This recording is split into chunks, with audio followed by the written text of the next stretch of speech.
Hello dear friends, welcome back in my video. तो आज हम पढ़ेंगे क्लास 10th का साइंस चैप्टर 1।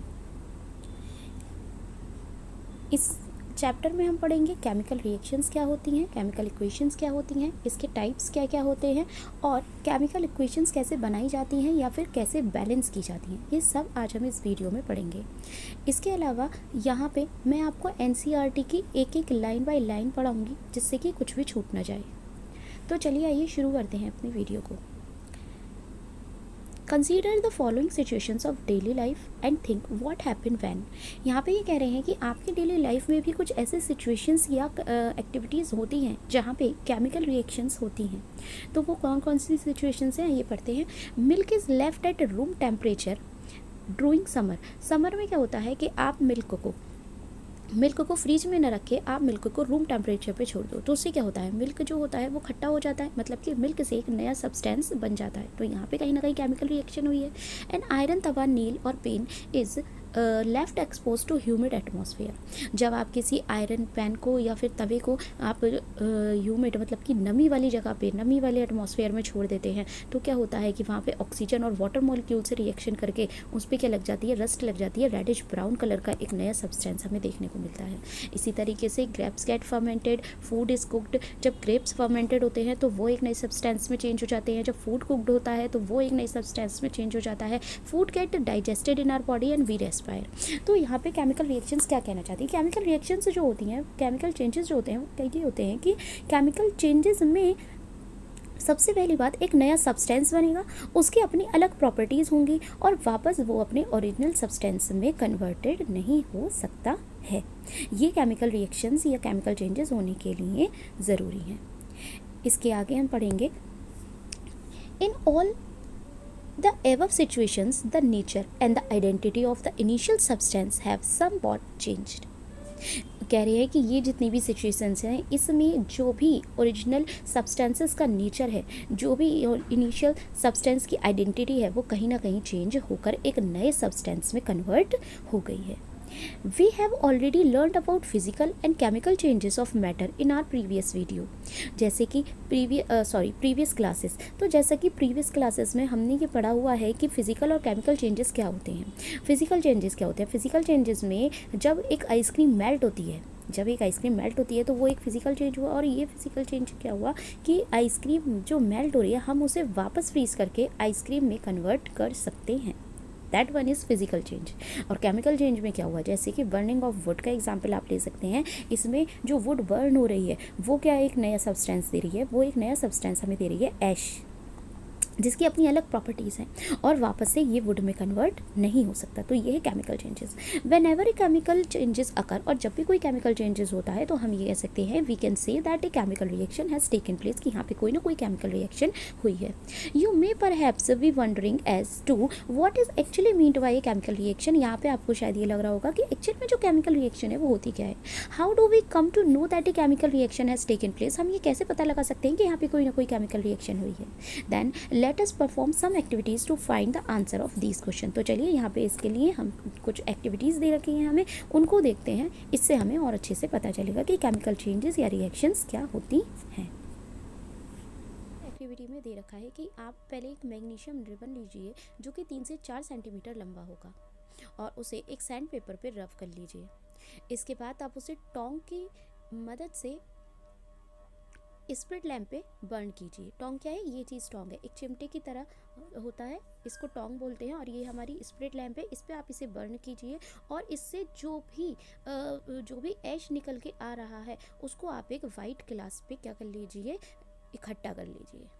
वाइट गिलास पे इकट्ठा कर लीजिए। आप देखेंगे कि जब आपने मैग्नीशियम रिबन को बर्न किया तो उससे एक वाइट पाउडर हमें जो है वो मिलता है, हमें एक वाइट पाउडर मिलता है। जब हम मैग्नीशियम रिबन को बर्न करते हैं डेजलिंग वाइट फ्लेम के साथ तो हमें एक वाइट पाउडर मिलता है और ये पाउडर क्या कहलाता है, मैग्नीशियम ऑक्साइड कहलाता है।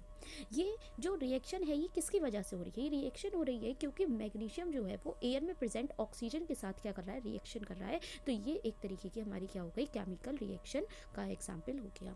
दूसरा एग्जाम्पल हम देखते हैं। दूसरे एग्जाम्पल में कह रहा है कि लेड नाइट्रेट क्या होता है, PbNO3 का होल 2 ये किससे कर रहा है, ये कर रहा है हमारा KI से रिएक्ट, मतलब कि पोटेशियम आयोडाइड से रिएक्ट ये हमारा कर रहा है। और ये हमें क्या दे रहा है बदले में, ये हमें बदले में एक नया सब्सटेंस बना के दे रहा है PbI2, और प्लस करके ये हमें देता है KNO3।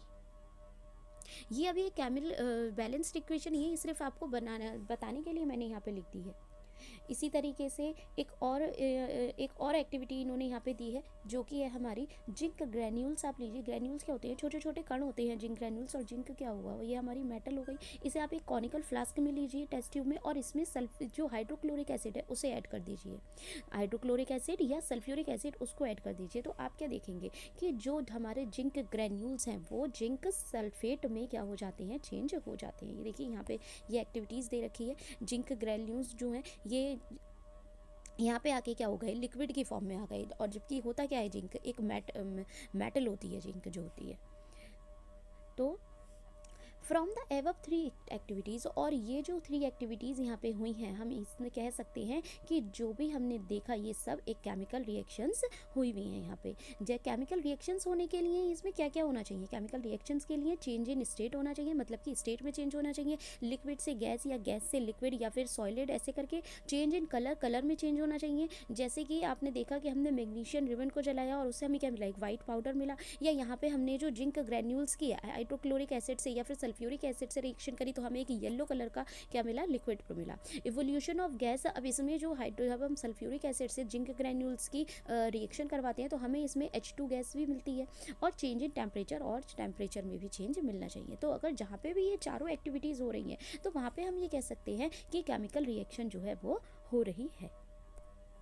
As we observe the changes around us, और जितने भी चेंजेस हम अपने आसपास देखते हैं, we can see that there is a large variety of chemical reactions take in place around us. तो हम ये कह सकते हैं कि एक बहुत बड़ी अमाउंट में क्या है, केमिकल रिएक्शंस हमारे चारों तरफ हो रही हैं।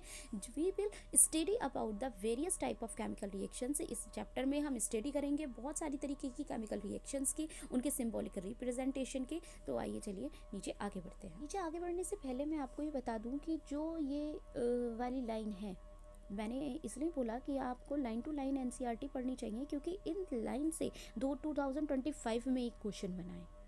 इसके अलावा लेड नाइट्रेट से क्वेश्चन बने हैं 3, 2014 में एक बना था, 2013 में एक बना था, और अभी रिसेंटली 2020 में भी इससे एक क्वेश्चन बना था 3 नंबर का। इसके अलावा अभी अगर हम 2025 की बात करें तो इन चारों पॉइंट से एक क्वेश्चन बना था। 3 नंबर का एक क्वेश्चन था जिसमें आपसे ये पूछा गया था कि चेंज इन स्टेट का एक एग्जाम्पल दीजिए, चेंज इन कलर का एक एग्जाम्पल दीजिए, इवोल्यूशन ऑफ गैस का एक एग्जाम्पल दीजिए। जैसे इवोल्यूशन ऑफ गैस का एग्जाम्पल क्या हो गया कि जो जिंक ग्रैन्यूल्स को जब हम सल्फ्यूरिक एसिड के साथ रिएक्शन कराते हैं तो क्या मिलता है हमें, तो हमें जो है जिंक सल्फेट मिलता है, और हमें H2 गैस भी हमें मिलती है। इसके अलावा इसमें आपसे कलर वगैरह पूछे गए थे, तो ये पूरा 3 नंबर का एक क्वेश्चन हमें 2025 में देखने को मिला था। तो बहुत ही ज़्यादा line to line deeply study करने की हमें ज़रूरत है। ये अब हम पढ़ते हैं केमिकल इक्वेशन के बारे में। केमिकल इक्वेशन जो होती हैं, ये केमिकल इक्वेशन वही होती है जैसे हम मैथ में किसी इक्वेशन को लिखते हैं, वैसे ही हम केमिकल इक्वेशन को लिखते हैं। आइए पढ़ते हैं इसके बारे में। When A magnesium ribbon is burned in oxygen, कि जब हमने मैग्नीशियम रिबन को ऑक्सीजन के साथ बर्न किया, then it gets converted into magnesium oxide, तो वो किस में कन्वर्ट हो गई, मैग्नीशियम ऑक्साइड में कन्वर्ट हो गई। ये जो केमिकल रिएक्शन हुई, यहाँ पे इसका डिस्क्रिप्शन दे रखा है, और ये बोल रहे हैं कि this description of a chemical reaction in a sentence form is quite long, कि जब हम इसे सेंटेंस फॉर्म में लिखने के लिए बैठेंगे तो ये बहुत ज़्यादा लंबा हो जाएगा। It can be written in a shorter form, हमको इसे एक शॉर्ट फॉर्म में लिखना होगा। The simplest way to do this to write it in the form of a word equation, और इसलिए हम इसे वर्ड इक्वेशन में लिखने के लिए इसका सिंपलेस्ट वे अपनाएंगे। The word equation for the above reaction would be, तो जो वर्ड इक्वेशन होगी वो उसकी क्या होगी कि मैग्नीशियम प्लस ऑक्सीजन, और हमें क्या मिला, मैग्नीशियम ऑक्साइड का एक प्रोडक्ट मिला है, हमें मैग्नीशियम ऑक्साइड। इसके बाद नीचे इसका डिस्क्रिप्शन दे रखा है कि किस तरीके से हमने इस इक्वेशन को लिखा है। देखिए, the substances that undergo chemical changes in reaction, कि जो भी सब्सटेंसेस इस केमिकल रिएक्शन में पार्टिसिपेट कर रहे हैं, जैसे कि मैग्नीशियम और ऑक्सीजन, ये कौन हो गए? रिएक्टेंट हो गए। रिएक्टेंट हो गए क्योंकि ये आपस में रिएक्शन कर रहे हैं। जो मैग्नीशियम और जो एयर में प्रेजेंट ऑक्सीजन थी, इसने आपस में रिएक्शन की। The new substances is magnesium oxide, और उससे हमें जो न्यू सब्सटेंस मिला वो क्या मिला? मैग्नीशियम ऑक्साइड मिला, जो कि इस रिएक्शन के दौरान बना एक प्रोडक्ट के रूप में। तो जो रिएक्टेंट थे, हमने उसे किससे डिनोट किया है? प्लस लगा के डिनोट किया है, और जो हमें प्रोडक्ट मिला है उसे हमने एरो लगा के डिनोट किया है। अब word equation show changes of reactant to product through an arrow placed between them. मैंने अभी बताया आपको कि एरो से हमने जो है प्रोडक्ट को शो किया है। The reactant are written in the left hand side, जो लेफ्ट हैंड साइड में लिखा हुआ है विद प्लस साइन के साथ। बिटवीन दैम में हमने इसमें प्लस साइन जो है यूज किया है। Similarly product are written on the left right hand side with a plus sign between them. और अगर जैसे इसके साथ मान लीजिए आप कि O2 निकल रही है या H2 निकल रही है, जो कि नहीं निकल रही है, ऐसे ही आपको एग्जाम्पल के तौर पे बता रही हूँ, तो यहाँ पे भी हम प्लस लगा के इसको डिनोट करेंगे। The arrowed point towards the product, जो एरो है वो प्रोडक्ट की तरफ हमें पॉइंट कर रहा है। And show the direction of the reaction, और हमें रिएक्शन की डायरेक्शन बता रहा है कि किस डायरेक्शन में रिएक्शन हुई है। हम देखेंगे कि केमिकल रिएक्शन को हम उससे और ज़्यादा शॉर्ट कैसे कर सकते हैं। Is there any other way, ये कह रहे हैं कि is there any other shorter way for representing chemical equation, क्या इस केमिकल इक्वेशन को शॉर्ट करने का कोई और भी तरीका यहाँ पे दिया हुआ है? Chemical equation can be made more concise and useful if we use chemical formula instead of words। तो ये कह रहे हैं कि हाँ, हो सकता है अगर हम केमिकल वर्ड्स की जगह जो केमिकल फार्मूला है उसको हम यहाँ पे यूज़ करते हैं, तो हमारी जो केमिकल इक्वेशन है वो और ज़्यादा छोटी दिखाई दे सकती है। If you recall formula of magnesium, अगर हम मैग्नीशियम और ऑक्सीजन का फार्मूला लिखें, मैग्नीशियम ऑक्साइड का फार्मूला लिखें, जैसे कि यहाँ पे दे रखा है कि मैग्नीशियम का फार्मूला क्या होता है? मैग्नीशियम का फार्मूला होता है Mg, ऑक्सीजन का होता है O, और मैग्नीशियम ऑक्साइड का क्या हो गया? MgO हो गया। जैसे कि जिंक का क्या हो गया? Zn, जिंक का क्या हो गया? Zn, और लेड का क्या हो गया? Pv हो गया। फिर आगे हम देखते हैं कि count and compare the number of atoms of each element on the left hand side and right hand side of the arrow. हमें क्या करना है कि जो भी नंबर्स दिए हुए हैं राइट हैंड साइड में एटम्स के और लेफ्ट हैंड साइड में, हमें उन्हें काउंट करना है, कंपेयर करना है। जैसे यहाँ पे Mg के कितने हैं? Mg का एक एटम है। O के कितने हैं? यहाँ पे O के हमारे पास 2 एटम है। और जबकि प्रोडक्ट में हमें क्या प्राप्त हुए हैं? प्रोडक्ट में हमें Mg और O के एक एक जो एटम है वो प्राप्त हुए हैं। In this number of atom each element the same on both side. तो ये कह रहे हैं कि दोनों तरफ जो एलिमेंट के नंबर हैं, जो एटम्स के नंबर हैं, वो सेम होने चाहिए। अगर सेम है, इफ़ येस, अगर सेम है, then the equation is balanced, तो जो केमिकल इक्वेशन होगी वो बैलेंस्ड होगी। इफ़ नॉट, और अगर नहीं है, then the chemical equation is unbalanced. तो जो केमिकल इक्वेशन होगी वो अनबैलेंस्ड होगी, because the mass is not the same on the both side of the equation. क्यों? क्योंकि जो दोनों तरफ मास है एटम्स का वो सेम नहीं है। जबकि हमने अपने प्रीवियस क्लास में ये पढ़ा हुआ है, क्लास 9th में, कि कंजर्वेशन ऑफ मास, कि जो भी mass can neither be created और nor be destroyed in a chemical reaction, कि केमिकल रिएक्शन में जो मास होता है एटम का वो ना तो बनता है और ना ही बिगड़ता है। अगर यहाँ पे 1 किलो है तो यहाँ पे भी 1 किलो ही बनेगा। अगर इस साइड 2 किलो है तो इस साइड भी 2 किलो ही बनेगा। तो such a chemical equation is a skeletal chemical reaction for a reaction. तो ये जो केमिकल इक्वेशन है ये रिएक्शन के लिए एक स्केलेटल केमिकल रिएक्शन का काम करती है। Skeletal chemical equation for the burning of magnesium in air, किसकी है ये? मैग्नीशियम बर्निंग इन एयर की केमिकल जो स्केलेटल केमिकल रिएक्शन है वो है। आगे हम पढ़ेंगे बैलेंस्ड केमिकल इक्वेशन क्या होती है। एक बैलेंस्ड केमिकल इक्वेशन क्या होती है? हमें रिकॉल करना है law of conservation of mass, जो कि हमने किस में पढ़ा था? क्लास 9th में पढ़ा था। मास can neither be created nor be destroyed in a chemical reaction, की केमिकल रिएक्शन में जो मास होता है वो ना तो बनता है और ना ही बिगड़ता है। That is the total mass of element present in the product of a chemical reaction has to be equal to the total mass of the element present in the reactant, कि रिएक्टेंट का जितना भी मास होगा वो ही उसी मास का जो product होगा वो बनना चाहिए। जैसे कि बताया कि अगर इधर 1 किलो का प्रोडक्ट है, अगर इधर 1 किलो के रिएक्टेंट है तो इधर भी 1 किलो का ही प्रोडक्ट बनना चाहिए। इसको और डिटेल में इसको और डिटेल में हम समझते हैं कि जो जिंक है वो सल्फ्यूरिक एसिड से रिएक्ट कर रही है और जिंक सल्फेट और हाइड्रोजन बना रही है। तो इसकी क्या देखते हैं, इसकी हम जो है रिएक्शन देखते हैं। रिएक्शन में क्या है कि Zn प्लस H2SO4 इज़ हमें गिवन करके दे रहा है, ZnSO4 प्लस H2 गैस निकल रही है इसमें। तो यहाँ पे इसमें आपको एक चार्ट दे रखा है जिसमें आपको बैलेंस करना बताया हुआ है। ये एक बैलेंस्ड इक्वेशन है। बैलेंस्ड इक्वेशन कैसे, हमें कैसे पता चलेगा? सबसे पहले हम एलिमेंट लिख लेंगे। इसमें कितने एलिमेंट काम में आ रहे हैं? इसमें आ रहे हैं Zn, H, एस सल्फ़र और O हमारा ऑक्सीजन, और तो कोई नहीं है इसमें। चार ही इसमें हमारे एटम्स हैं। इसमें नंबर ऑफ़ एटम्स सबसे पहले लिखेंगे कि लेफ्ट हैंड साइड में कितने हैं और फिर राइट हैंड साइड में कितने हैं। लेफ्ट हैंड साइड में जिंक कितना है? लेफ्ट हैंड साइड में जिंक 1 है और राइट हैंड साइड में भी 1 है। हाइड्रोजन कितना है? लेफ्ट हैंड साइड में 2 है और राइट हैंड साइड में भी 2 है। सल्फ़र कितना है? सल्फ़र लेफ्ट हैंड साइड में 1 है और राइट हैंड साइड में भी 1 है। ऑक्सीजन लेफ्ट हैंड साइड में 4 है और राइट हैंड साइड में भी 4 है। यहाँ पे देखिए सल्फ़र सल्फ़र है वो 1 है, यहाँ पे भी सल्फ़र 1 है इस side. Left hand side oxygen के 4 एटम है और राइट हैंड साइड भी ऑक्सीजन के 4 एटम है। तो ये क्या हुई? ये एक बैलेंस्ड केमिकल इक्वेशन हुई। जबकि नीचे अगर हम देखें दूसरा एग्जाम्पल इसका, तो दूसरा एग्जाम्पल इसमें हमें दे रखा है Fe जो आयरन है वो H2O से रिएक्ट कर रही है और हमें क्या दे रही है? आयरन ऑक्साइड जो है Fe3O4 दे रही है और इसमें हमें जो H2 गैस है वो इवॉल्व हो रही है। लेकिन ये एक अनबैलेंस्ड इक्वेशन है। अनबैलेंस्ड इक्वेशन है, हमें कैसे पता चलेगा? तो सबसे पहले हम इसके एक चार्ट बना लेते हैं। यहाँ पे लिख लेते हैं हम कि Fe इसमें कितने पार्टिसिपेंट हो रहे हैं? Fe, H और O। इसमें तो हमें 3 देखने को मिल रहे हैं। लेफ्ट हैंड साइड में अगर हम देखें, इसको यहाँ से रफ करके इधर लिख देते हैं कि Fe, H और O ये हमारा LHS हो गया और ये हमारा RHS हो गया, है ना। तो इसमें देखिए इस यहाँ पे Fe के कितने हैं? यहाँ पे Fe के 1 है और राइट हैंड साइड में Fe के कितने हैं? Fe के हैं 3। यहाँ पे H के कितने हैं? यहाँ पे H के हैं 2 लेफ्ट हैंड साइड में और राइट हैंड साइड में भी H के हैं 2। यहाँ पे O के कितने हैं? लेफ्ट हैंड साइड में O का है 1 एटम और राइट हैंड साइड में है हमारे 4 एटम। तो हमें ये समझ में आता है कि एक ये अनबैलेंस्ड केमिकल इक्वेशन है जिसको कि हमें बैलेंस करना है। तो इसमें इसको हम बैलेंस कैसे करेंगे?